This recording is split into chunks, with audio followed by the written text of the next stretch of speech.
नमस्कार दोस्तों, define stop loss में आपका बहुत बहुत स्वागत है। दोस्तों, हम एक ब्रेकआउट एंड रीटेस्ट कैंडिडेट को एनालाइज करने वाले हैं और जो हमारे सामने चार्ट है that is the chart of yes bank limited. Yes bank का डेली चार्ट है, तो आप यहाँ पे देख पा रहे हो स्टॉक ने अपने एक कप का फॉर्मेशन कंप्लीट किया, ठीक है ना दोस्तों। उसके बाद इसका जो नेकलाइन का आपको ब्रेकआउट मिला और दोबारा ये now it is again retest. So हम इसको कह सकते हैं कि the stock is breakout and retest candidate. क्या कह सकते हैं दोस्तों? ब्रेकआउट, स्टॉक ने ब्रेकआउट दिया, उसके बाद ऊपर गया और अगेन ये अपने नेकलाइन को रीटेस्ट करने को आया है, ठीक है ना। ये जो लेवल है दिस इज इस लेवल से बहुत बार इसने रेजिस्टेंस लिया। यहां से एक बार ये ब्रेक करने में असफल रहा, यहाँ दूसरी बार असफल रहा, यहाँ तीसरी बार इसको सफलता मिली, ब्रेकआउट भी दिया और लेकिन अभी ये दोबारा ये it is again at the retest level, है ना। So now this is an, ये एक अच्छा एंट्री पॉइंट हमारे लिए हो सकता है।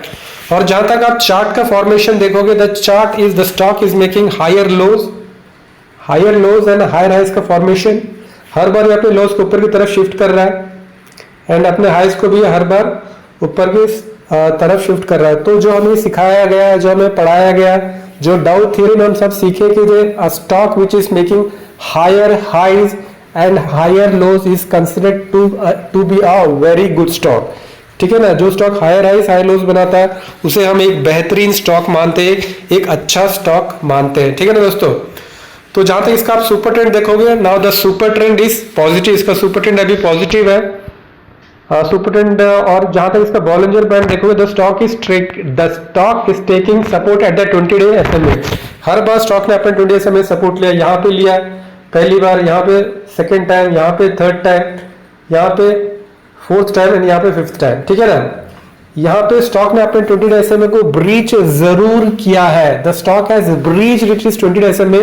तो बहुत सारे लोग जिन्होंने अपने 20 डे SMA को स्टॉप लॉस रखकर इस ट्रेड में एंट्री किया होगा, स्टॉक ने उन सबको बाहर निकाल दिया है, ठीक है ना। स्टॉक का 20 डे SMA ब्रीच करना एक अच्छी बात तो नहीं है, लेकिन स्टॉक अभी अपने 20 डे SMA को रिक्लेम करने की भरपूर कोशिश कर रहा है। हमें इस बात पे ध्यान देना चाहिए कि स्टॉक अपने 20 डे, मैं इसको और थोड़ा एनलार्ज करूं, मैं और थोड़ा जूम करूं, तो आप देख पा रहे हो कि जो स्टॉक है धीरे धीरे अपने 20 डे SMA को रिक्लेम करने की भरपूर कोशिश कर रहा है। तो हमें ध्यान देना चाहिए कि ये जो स्टॉक है, ये जो रीसेंट लो है, इससे नीचे 20 डे SMA से और दूर नहीं जाना चाहिए, ठीक है। जितना जल्दी स्टॉक 20 डे SMA को रिक्लेम कर ले, हमारे लिए एक पॉजिटिविटी का संकेत माना जाएगा। तो आप ये देख रहे हैं कि स्टॉक अपने 20 डे SMA को रेस्पेक्ट कर रहा है, ठीक है ना। 20 डे SMA को रेस्पेक्ट कर रहा है और भले यहां भी स्टॉक ने 20 डे SMA को ब्रीच कर दिया था, लेकिन तुरंत एक ट्रेडिंग सेशन के अंदर इसको रिक्लेम कर लिया। यहां पे आप देखोगे तो दो कैंडल ने मतलब 20 डे SMA के नीचे क्लोज दिया, बट अभी अगेन जो उसके जो नेक्स्ट दो कैंडल है they are trying to move towards the 20 day SMA। तो this is a positivity in the stock, right. और जहां तक इसका 50 डे और 200 SMA हम देखेंगे, so now we can see यहाँ पे एक गोल्डन क्रॉसओवर हो चुका है।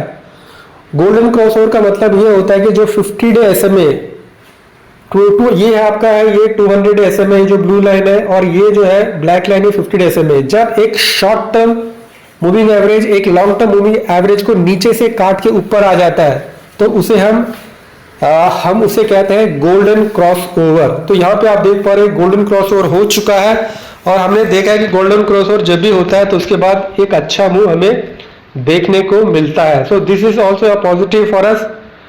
And as far as RSI is concerned, RSI is at 51 level. तो RSI 51 का RSI का मतलब ये है कि मतलब ये 50 तो 51 तो एक मिड लेवल होता है। 60-70 के पास जब RSI रहता है तो हम कहते हैं कि स्टॉक मतलब ओवर बॉट है, ठीक है ना।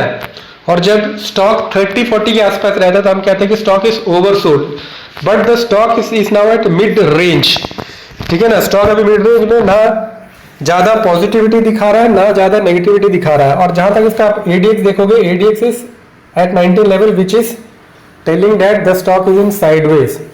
19 के ADX हमें ये बताता है कि स्टॉक साइडवेज। लेकिन हमें जो इंपॉर्टेंट बात जिस पर हमें ध्यान देना है, हमें ये देखना है कि इसका जो वीकली चार्ट में आप देखोगे तो इसका ADX है 60 का ADX है। तो आप ये कह सकते हैं कि जो इसका वीकली चार्ट डेली चार्ट से ज्यादा मजबूत है, ठीक है ना। कह सकते कि नहीं कह सकते दोस्तों। वीकली चार्ट में इसका RSI 60 है और वहीं पे डेली चार्ट में इसका RSI 50 है। और वो 50 इसलिए हुआ क्योंकि जो यहाँ पे जो करेक्शन देखने को उसके कारण इसका RSI 50 हुआ है, ठीक है ना। तो और इसका ADX वैल्यू देखोगे तो ADX है 28 लेवल। तो ADX में हमें वीकली चार्ट में ADX का वैल्यू भी अच्छा है, ठीक ठाक है। But now one thing which would like to see is that daily chart में इसका RSI इज स्लोपिंग डाउनवर्ड्स और स्लोपिंग अपवर्ड्स। तो यहाँ पे आप देख पा रहे हो स्टॉक जो है RSI का इसका स्लोपिंग अपवर्ड्स है, ठीक है ना। एंड यहाँ पे आप एक डाइवर्जेंस भी देख पा रहे हो। स्टॉक इज मेकिंग यहाँ पे एक देख पा रहे हो, लेकिन यहाँ पे स्टॉक एक हायर, ठीक है दोस्तों, यहाँ पे हायर लोज बना रहा है, लेकिन यहाँ पे आप देख पा रहे हो लोअर लोज बना रहा है। तो the stock is in positive territory, stock में कोई इशू नहीं है। We can enter in the stock at the current levels, but only thing is that we have to see हमें अपना स्टॉप लॉस कहाँ रखना है, क्योंकि अल्टीमेटली हमारे लिए वही मायने रखता है। तो आपका जो स्टॉप लॉस रहेगा, इफ यू आर आप थोड़ा सा एक बड़ा स्टॉप लॉस को झेल सकते हैं, if you can sustain a big थोड़ा सा बड़ा स्टॉप लॉस, देन नेचुरली ये जो स्विंग लो है, इस स्विंग लो को आप अपना स्टॉप लॉस रख सकते हो। वो शायद ये थोड़ा सा बड़ा ही निकल के आएगा। यहाँ से यहाँ पे स्टॉक ट्रेड कर रहा है और यहाँ पे स्विंग लो, मतलब ये 7-8% का स्टॉप लॉस है। क्योंकि स्टॉक यदि 7-8% और टूट जाता है तो इसका मतलब ये है कि स्टॉक जो है एक नया लो बनाएगा, है ना। और जब एक स्टॉक एक नया लो बनाता है तो उसका मतलब ये होता है कि स्टॉक का जो स्ट्रक्चर है बिगड़ चुका है, जिसे हम कहते हैं break of structure, break of character, ठीक है ना। अभी इसका कैरेक्टर क्या है दोस्तों, इसका कैरेक्टर ये है कि stock is making higher lows.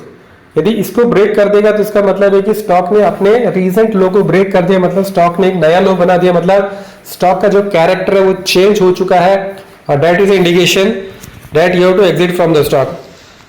यदि आप मतलब इतना बड़ा स्टॉप लॉस नहीं ले सकते, 7-8% का स्टॉप लॉस यदि आपको बड़ा लगता है, तो देन ऑफ कोर्स ये जो रीसेंट स्विंग लो है, ये swing low, you can keep this as a stop loss. ये बहुत ही छोटा निकल के आएगा आपके लिए स्टॉप लॉस।